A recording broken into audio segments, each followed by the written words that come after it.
Alguns dias atrás eu fiz uma pregação aqui, mostrando o livro de João, capítulo 17.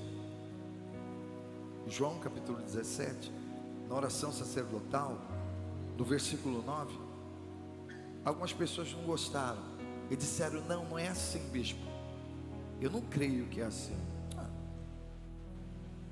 A palavra diz assim, olha, que Jesus, na atual circunstância, conjuntura, ele diz assim, olha, João capítulo 17, versículo 9, diz assim, olha: eu rogo por eles. Por quem? Pelos meus discípulos.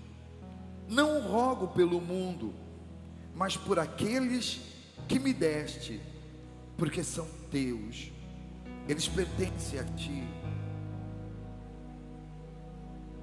E no versículo 20 ele diz assim: eu não rogo somente por esses, mas também por aqueles que pela tua palavra hão de crer em mim. Então existem dois tipos de pessoas que Jesus roga por elas. Jesus roga por aqueles que são dele. Quem são aqueles que são dele? São aqueles que fazem a sua vontade. Você vê que em um determinado momento chegou o pai, a mãe e os irmãos de Jesus. Ele estava numa conferência, fazendo uma pregação. Aí chegaram para ele e disseram assim, porque a lei diz: honra teu pai e tua mãe, né? Aí chegaram para ele, interpelaram ele e disseram assim: olha, a tua mãe e os teus irmãos estão aí fora. Tua mãe, teu pai e teus irmãos estão aí fora. Jesus olha assim e diz: quem é meu pai? Quem é minha mãe? Quem são meus irmãos? Meu pai, minha mãe, meus irmãos são todos aqueles que fazem a vontade do meu Pai que está no céu. Então é por essas pessoas que Jesus ainda roga. E se você não acredita que Jesus hoje só roga por aqueles que são dele, que estão com a vida na mão dele, basta você olhar para o mundo lá fora. As desgraças, as catástrofes que acontecem, os homicídios, os suicídios. As pessoas parecem que estão andando errante, sem rumo, sem direção. Parece que elas estão nas trevas. A coisa cada dia piora mais. No domingo eu estava dizendo o tipo de música que era cantado para as mulheres antigamente, né? Aquelas músicas que chamavam de princesa, linda, maravilhosa, né? Músicas inocentes. Hoje as músicas que são cantadas para as mulheres chamam elas de cadela, de cachorra, manda ela sentar, manda ela se arrastar. E as pessoas não se atinam para isso. Elas não percebem que o mundo está entrando em colapso, em decadência. Aí eu pergunto para você: cadê Deus? Cadê Deus que não livra essas pessoas da morte? Cadê Deus que não vê o comunismo tomando conta do Brasil e tomando conta do mundo? Cadê Deus? Cadê Deus que não vê o coronavírus, o cromos, que não vê esse monte de bactérias, de vírus que está tomando conta do mundo? Cadê Ele? E eu sei que muitas pessoas se perguntam: cadê Deus? Deus está no mesmo lugar que Ele sempre esteve. Deus está velando pelos seus, Deus está cuidando dos seus. A palavra diz lá no livro de Tito, olha só, que em meio a uma geração corrompida e perversa, é Tito, Filipenses 2,14, diz assim, olha, Filipenses 2,14, diz assim, olha,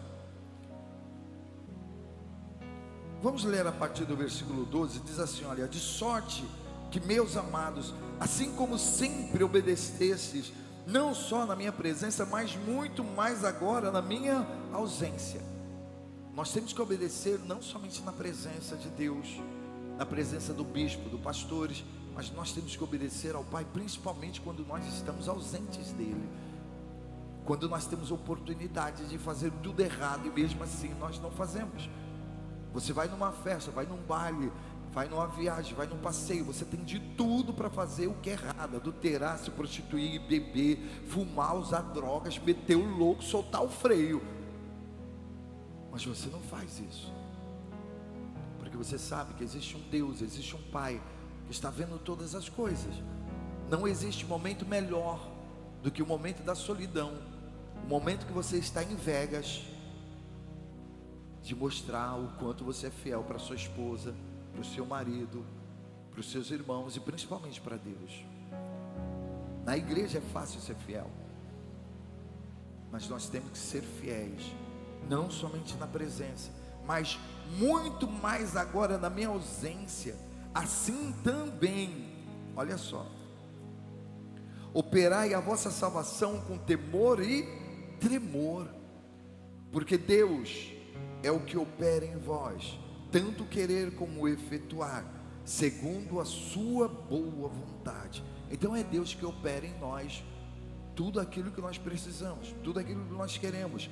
Aí a palavra diz assim: olha, fazei todas as coisas sem murmurações nem contendas, para que sejais irrepreensíveis e sinceros, filhos de Deus inculpáveis, no meio de uma geração corrompida e perversa, entre o qual resplandeceis como astros aonde?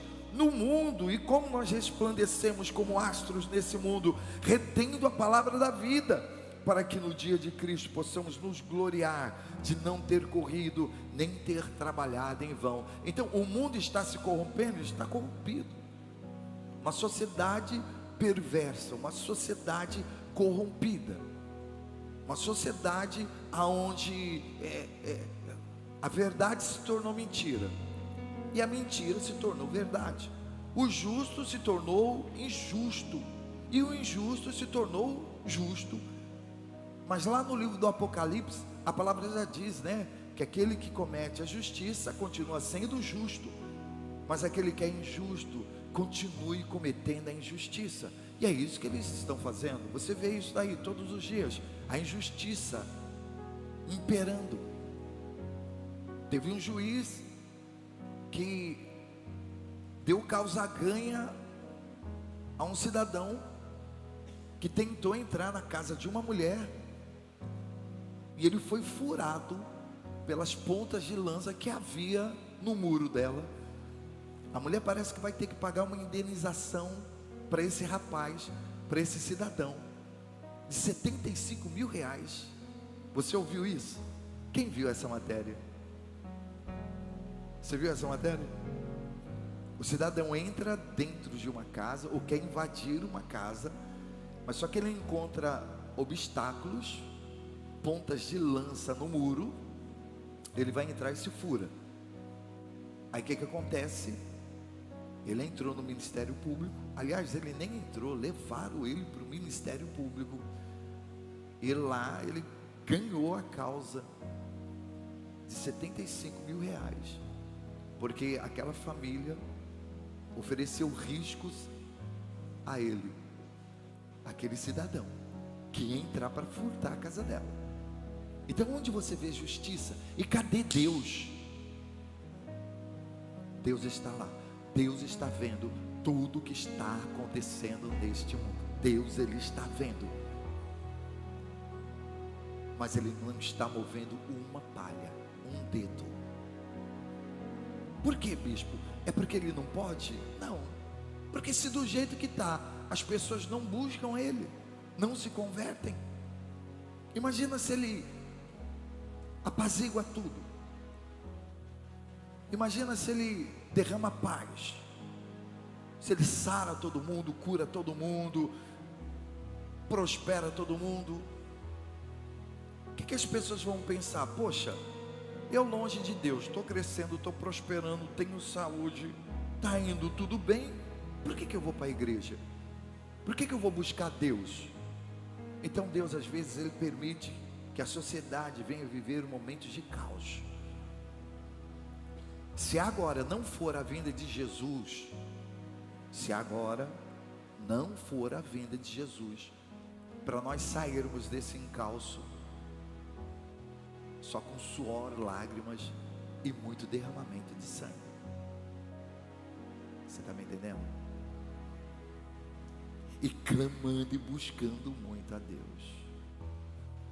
Então quando a gente diz para você, olha, é momento de buscar a Deus, é momento de buscar a Deus. Amém?